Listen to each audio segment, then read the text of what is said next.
Hello and welcome to VistaTalks, interesting discussions with interesting people from around the world. In today's episode, I'm delighted to be joined by Dr. Jon Rudd. Dr. Jon Rudd is an Olympic gold medal swimming coach and Swim Ireland's National Performance Director. In recent years, Jon has directly coached 3 world records, both long course and short course, and several European and Commonwealth records. Jon's coaching history sees him having directly coached 1 or more gold medalists at every international meet on the calendar, including senior youth and junior medals, short course and long course, at Commonwealth, European, World and Olympic Games levels. In recent years, Jon has been named as International Coach of the Year, World Junior Coach of the Year and European Coach of the Year, as well as having won the British Swimming Coach of the Year award on 2 occasions. Jon has served as a senior international head coach at Olympic, World and European and also Commonwealth levels for Great Britain, Lithuania, England, Ireland and Turkey. And as a senior international coach for the Netherlands and Kenya, Jon is the current vice president of the World Swimming Coaches Association, and his professional social media outlets can be found on Facebook, Twitter, and LinkedIn if you want to find out more about today's terrific guest, Dr. Jon Rudd. Jon, you're very welcome. Thank you for joining us today on VistaTalks. It's a pleasure, Simon, and a pleasure always to speak with you. It's my pleasure. It's been quite a while since we last met in person due to the obvious global implications that a pandemic has. But I do recall you delivered a fantastic keynote at one of our Think Global awards winners announcements, if I'm not mistaken. It was the European one as opposed to the USA one. And I think it was in the huge stadium, Crow Park in Dublin, Ireland, if I'm not mistaken. But that was probably a couple of years ago now. Yeah, it was, and I really enjoyed that. It was one of those rare times where I get to speak to a group of people that are not particularly or specifically related to sport, and because I do think that there's a whole myriad of connections between high performance sport, high performance business, high performance education, and so to get people in a room that have been tremendously successful in a different field to that of your own, and to network in that kind of way, it was a great opportunity, and I very much enjoyed spending that time with you. So let's move on to today's show. I've got a few topics that I'd like to touch on, and particularly, I suppose, we can't ignore the fact that we are seeing vaccines for the first time. We've all been on lockdown at various stages around the world. You obviously have coached and are in contact with people in a quite a broad international capacity in your current roles. I'm just wondering about the global impact the pandemic has had on your own organizations, how it's impacted sport and exercise, and your initial thoughts on the impacts, Jon. Well, there's no doubt that it's had an impact. That, as with most walks of life, it's been extremely challenging for the last 10 months or so to try and keep our sport alive, try and keep the company vibrant. The national governing body of our sport vibrant and sustainable. And we've always got to bear in mind that whatever our personal agendas are, there's something much bigger than who we are and what we're about, and we're about, as a society at this moment in time, we're about keeping people out of hospital and keeping people alive. And so, although there may be frustrations at times around what we're permitted to do and what we're not permitted to do, we've got to keep that very much in our minds. But what we found to be the most challenging thing, I think, is the roller coaster nature of responding to various levels of restrictions and rising numbers in COVID and then reducing numbers in COVID. And we just get something started again, and we're in training, and then we're out of training, and we're in competition, and then we're out of competition. And and I think that we're now learning to deal with that. It's, the cliche has become the new normal. Well, I don't think this is the new normal anymore. It's just normal. It's just how it is. And I think that it's going to be like this for months to come yet. The vaccines will ultimately start to have an impact on the way that society can operate. But there's going to need to be a critical mass of vaccines taking place before we get anything like that. So it's going to be like this for quite some time. And I think it's about lateral thinking and thinking outside of the box as to unpick what it is that you're doing and reassemble it in a way that gives maximum value you can give to your membership or your participants or your clients, but at the same time being able to put your hand on your heart and say, and what we're doing isn't really going to do anything significant to increase these numbers. In fact, we're going to help and support in a way, and that's required people like me to very much get out of their comfort zones. How many books and courses do you do that says, by the way, just in case there's a pandemic, this is what you do? That such things don't exist, and governments are finding that. Leadership and management in all areas are finding that. But I do think that what it's forced us all to really focus on over this time is agility and flexibility in the way that we think and the way that we operate. And you've always got to have a plan B or a contingency in your back pocket, because quite often, you get 24 or 48 hours notice that the regulations have changed, and you've got to be ready on the hoof. There's no, well, we'll sit down and think about it for 7 days. You've got to be ready to go.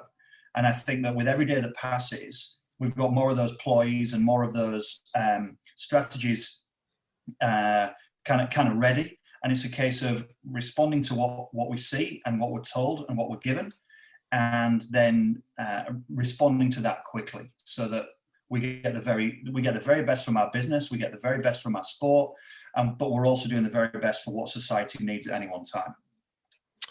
Perfect. And the word agility came up there, which is it's very top of mind for me, because in the Vistatec world, agility has been crucial, because a lot of the global clients that Vistatec works with around the world have had to respond massively and quickly in order to either survive in some cases, unfortunately. But for a lot of the major brands that Vistatec deals with, agility has come in the form of, particularly in technology sectors, particularly in sort of online ordering type environments, and of course in life sciences that Vistatec is involved in heavily. The requirement for global content to get communication and language right internationally in a rapid way that hasn't really been experienced before, certainly in my lifetime, where people have had to fundamentally change their business. They've had to go online quicker than ever. They've had to communicate to new and different audiences and cultures and communities around the world. And that's touched everything from life sciences, medical devices, pharmaceutical, through to technology and consumer-facing organizations, but also from a digital first perspective, where companies that maybe had, 10, 15% of their business in an online environment have had to move in a real agile manner to move a lot more of their business online. And that's been a real struggle for some. So it brings me nicely onto leadership, which is something I know you know a lot about in terms of leadership and coaching. And I was wondering if you could touch on a little bit about the difference between winning and losing, leadership and coaching, and how fundamentally important that is, particularly when you're, as you have coached people to gold medal performance wins at Olympic game level, which is staggering. Maybe you could just talk a little bit about the relationship between leadership, creating winners, and the importance of that, because I think it would resonate with not just from an exercise and fitness perspective, and of course from an international swimming perspective, but to business, it's vitally important at the moment. Yeah, absolutely. And look, I honestly believe that leadership is something that's either intrinsic within us or it isn't. And I think that leadership can be coached and developed, but I don't know that it can be created from scratch. I think that great leaders probably reflect back on their childhoods and can remember the times when they were out playing with the kids in the street, but they were in charge of those games. They were the ones that said, look, we're going to play this game today, and these are the rules. And there's something that's that's natural or almost genetic within certain people, that they have an affinity towards that leadership type role. And I think it's there from a very early age. I think that there's some fantastic books out there that are written by some wonderfully educated people. But I don't know that there's a syringe with leadership in it that you can just inject into somebody and they become world class in that field. I think that there's an embryo of something within us that either can be developed or it just isn't there. So that's the first thing.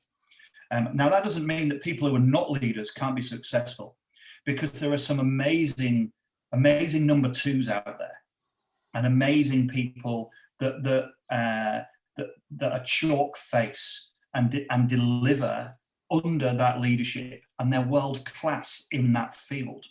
So people who struggle to have those leadership abilities, shouldn't be thrown in the towel and saying, well, that's me done. I'm never going to achieve anything, because that isn't the case. So that's the first thing.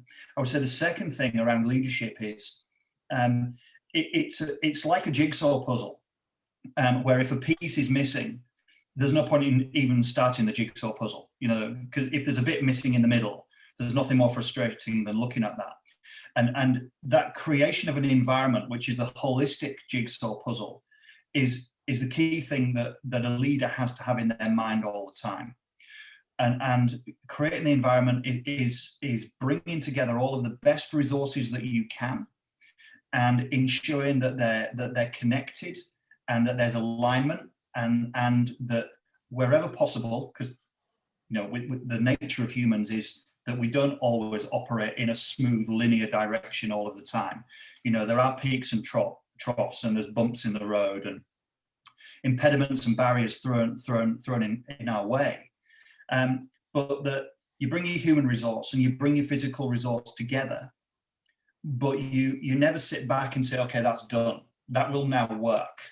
It's constantly monitoring and evaluating and talking and nudging and cajoling to keep that moving in a progressive direction. And where you talked earlier about the importance of technology, and where people have got that right, you'd never want a pandemic, right? But you'd want it in 2020 over 1975 any day of the week. Imagine what this would have been like if we'd have all been sat with 3 channels on the TV and a hardwire phone line, and that's it. That would have been a horrific situation, and businesses would have failed left, right, and centre.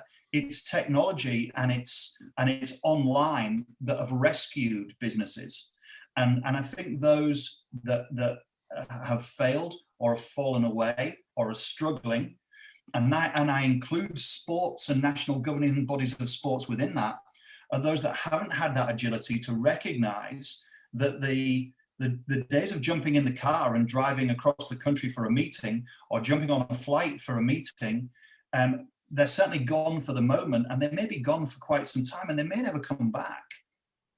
And so, here we are today having this online conversation that if we went back 10 or 11 months, you or I would have met in a coffee shop in Dublin, and we would have had it face to face maybe.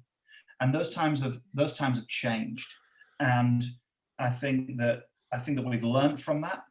And you never want to say that there's some positives that come out of a pandemic that's killed millions of people. But if there are some twisted positives that have come out of this, it's that we've learned this, that we've learned that we can reduce our carbon footprint by having meetings in this way. We can still sell products and services, but in a less traditional way that we might have done in the 70s, 80s, and 90s. And the companies that already had an online presence are flourishing because they've just built it. And the companies that haven't got an online presence, in the vast majority of cases, are the ones that now are playing catch up. And I don't know that post-pandemic, whenever that may be, that things will go back to the regularity of maybe 2019 and 2018 and how things were before that. So we've all learned new skills, and we've all learned this an amazing adaptability by hook or by crook. We've had to learn it. We've had our arm up our backs to learn how to do this, or we look failure in the face. And so that's been crucial. And as such, when we do come the other side of this, there will be a very different working atmosphere and environment in 99% of society, you would say. That's huge. It's interesting what you say, because there have been several pieces that I've read recently, and in a lot of conversations that I'm part of, some people are saying that, I mean, on one hand, of course, the pandemic, it's been terrible. People have lost their lives, and we're still not through it. The other side of that coin, if there is another side of the coin, is that some commentary is that it's actually significantly sped up where we are as a society. The blended approach to working, the blended approach to travel, this new way of suddenly realizing that you can conduct a lot of your international business online, and that for a lot of organizations, not all, I know some organizations are really struggling, but for a lot of organizations in a lot of sectors that I speak to, their business has actually flourished and positively increased. So it's very interesting to see how, I'm not sure whether it has moved us forward 5 or 10 years, but your point is not lost on me that, does it ever go back to normal? What is the new normal? And the other quote that stuck with me recently was somebody said to me that it's not working from home anymore. It's just working. And I know that's a little bit difficult for an international gold medal swimming coach who needs to be poolside, I'm sure. But for a lot of people who have suddenly realized that their roles can be conducted quite effectively from home, they no longer have to commute. You mentioned about the environmental positive impacts that we've seen from that.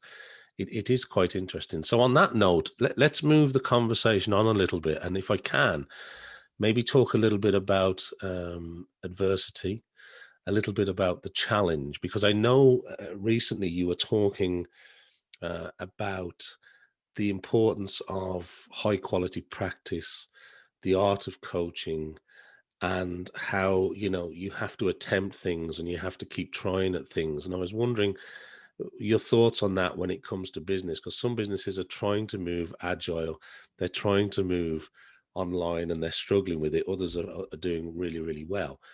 But from a learning style perspective, through explanation and demonstrations, and I suppose from a coaching perspective, have you any thoughts on that, Jon? Yeah, absolutely. This is a wonderful topic, where it's one of those that when you start talking about it, you can actually start getting lost in your own thoughts as to where this goes. I would say that what I've discovered in working with high performance athletes, and how that transfers into other walks of life where people would aspire to consider themselves to be high performing. The first thing is, nothing is neutral. So every decision that you make, and every action that comes from that decision either moves you in a positive direction or a negative direction, but it rarely just keeps you where you are. And so, that old adage of, failing to plan is planning to fail. That in this situation is absolutely key. But part of that process is being willing and ready to throw the plan away the moment the rules change, the moment the regulations change, the moment the restrictions change, the moment the number of cases go up, the number of cases go down. One of the hardest things that our athletes had to deal with was the period from March to April where they were unable to train because we had heavy restrictions hit because the pandemic had got out of control. But the Olympic Games had not been cancelled at that point in time. So while the Olympic Games was still scheduled to happen in the summer of 2020, that was the most stressful time for coaches and athletes. That was where mental health was being challenged, because the goal that they'd all been working towards for a minimum of 4 years, and for some a lifetime, was still there. But they couldn't do anything about achieving what they needed to at that goal. And when the Olympic Games got postponed to the summer of 2021, some people suggested that was a calamity and it would break athletes and so on. It actually did the opposite. It was actually the biggest relief, because at that point we could say, all right, guys, you've now got, best part of a year and a half here where we can do some online gym training with you. We might not have a pool, but we can get you together online, and we're going to get some equipment to you in your homes. And we were in the milder part of the year when it came to the weather, so you can do some work in the garden and so on. And there was a huge relief. And so for me, having the target in place, but the ability to try and work towards that target was the really challenging bit. But when it shifted and it gave us that extreme quality that we all love, that of time, things were a lot better. So that would be the first thing, would be that we suddenly were able to make positive plans that would have a positive impact on A, qualifying for the Olympic Games, and B, delivering at the Olympic Games. So this notion of every decision you make will move you down one route or another, but it won't leave you stood in the same place. And then the second thing would be every day in the world of business, in the world of sport, in the world of being a world-class musician, or in being a world-class actor, or being an extremely proficient academic, whatever it may be, every day you don't get back. The clock is ticking. Now the clock is ticking for business and sport all the time, because if you don't get it right within a particular window of opportunity, quite often that window of opportunity closes very, very quickly. Now in other areas, it's open much longer. So if you want to be a concert pianist and deliver to hundreds and thousands of people on a stage, I think that you can start that at the age of 10, but you can also start that at the age of 40. You have the luxury of time. The later you start, the less likely you are to achieve it, but it doesn't mean that it's impossible. But in our world, unless you get things right within a particular limited window of opportunity of your lifetime, there is no time machine to go back and put it right. Age actually has a massive impact on whether or not one of our athletes can honestly look in the mirror when they retire and say, that is the best that I could have been, and I couldn't have done any more. And I think business is the same, that there are windows of opportunity where if you're not, again, we go back to that agile thing again, if you're not ready to be impactful within that period of time, that time can get lost very, very quickly. And then somebody else has taken that opportunity, and no matter what you do then to try and catch up, how you scrabble back up the hill to try and someone's already there. And I think that that's where high performance sport and high performance business have got a huge amount of alignment. Yeah, absolutely. And in terms of the parallels between business and sport there, it's quite apparent. I wanted to ask you then, you mentioned mental health, And during the year that we've had, and I'm sure that the next 6 to 12 months that as we face it, um, there's kind of introverts who maybe have enjoyed a little bit of not having to interact as much. But on the other side of the scale, there are sort of extroverts, and the vast majority of people who have felt and struggled really in a lockdown situation, with mental health, with well-being, and particularly with exercise and fitness. And I'm just wondering about your views on some say the crucial role that sport and exercise will play when it comes to the mental health and well-being of people, and your thoughts on how important that is, because there is a discussion taking place that there's a responsibility almost on sports, and on the exercise community, that they have a real critical role to play, not just in their own local community, but on an international scale in terms of improving a nation's health, for example. That's absolutely true. And there's a myriad of research out there that constantly suggests that the relationship between physical health and mental health are bonded. They go hand in glove. In many ways, for so many of us working from home now, and as you say, it's no longer working from home, it's just working. Where we've set ourselves up in the kitchen or in a back bedroom or in a spare room in a house with our laptop in place and so on.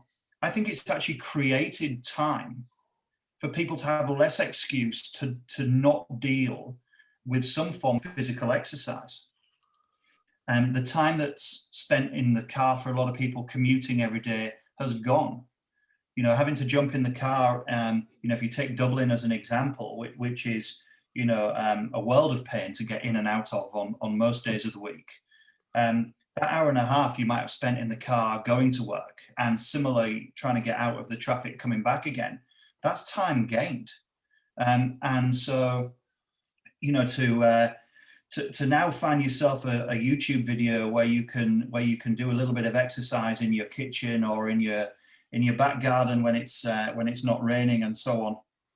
That's there for us all now to make the most of.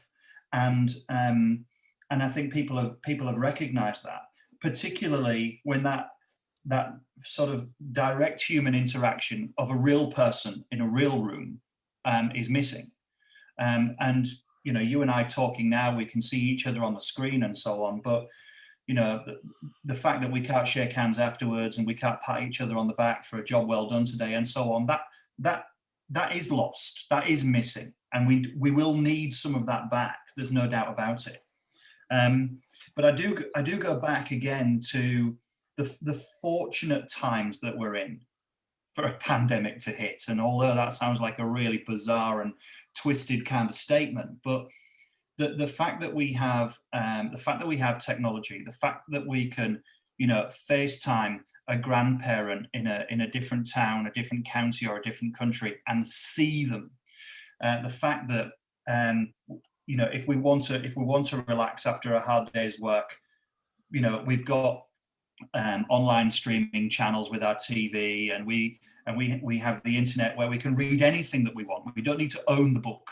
We can quite often find it online. We don't have to go to the bookstore to buy a book. We can download it onto our Kindle. All of that kind of progress that we've made, I think has made this more bearable, and would have been horrific if we went back 20 or 30 years as to that. But there's no doubt that people will have been challenged during this time. Those who live alone particularly will have been challenged, and their social networks in their local village or their town, or being able to go to work and just seeing a human face, that does make it difficult. But we all have a responsibility in society that if we know such a person, that we reach out to them, because those of us that live in a fortunate situation of living with a husband or a wife or a partner, living with our children, we maybe don't recognize that, but the next door neighbor or the guy down the street or the guy the other side of the village, we need, if we know such a person, then we need to take a social responsibility to support and help them. And even just dropping them a line for 10 minutes and having a bit of a chat about nothing can make a world of difference to people. Thank you very much.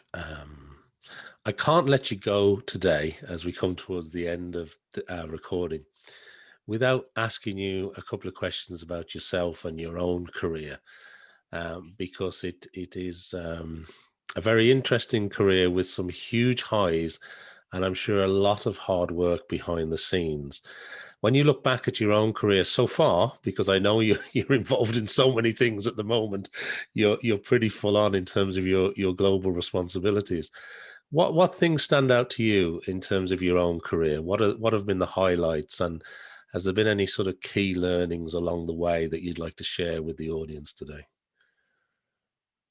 Well, there's no greater satisfaction in my field than directly coaching somebody to an Olympic gold medal, because in our sport, the Olympic Games is the height of the stratosphere that you're constantly seeking, and so to work with an athlete over a period of years and to go to an Olympic Games and deliver the ultimate performance, that's extremely difficult to ever feel again. I suspect, and I've only done it the once, there are people who have done it more than once. I suspect that the second time it feels good, but it just doesn't feel quite as good as the first time, and in coaching of world records, which I've done, and in coaching of world championship medals and so on, that's never been beaten. And I think it's one of the reasons that I'm now here in Ireland, in a job that's effectively coaching the coaches rather than coaching the athletes directly. Because after London 2012, I spent another 4 years effectively trying to repeat my life's ambitions that I'd already achieved. And although I was certainly driven and I wanted to do the very best for the athletes that were in my care, after 2016, I had to question how many more Olympic cycles I wanted to do doing the same thing. And the answer that I gave myself after an awful lot of self-reflection was, maybe the way that you can feel that glow and that buzz again similarly is to know that you've helped somebody else feel the same thing that you've felt. And so in becoming the performance director for Ireland, my job now is to try and find a way for a coach or more than one coach to absolutely feel that wonderful warmth and tremendous sense of glory and honor that brings when you help an athlete to deliver at that highest level.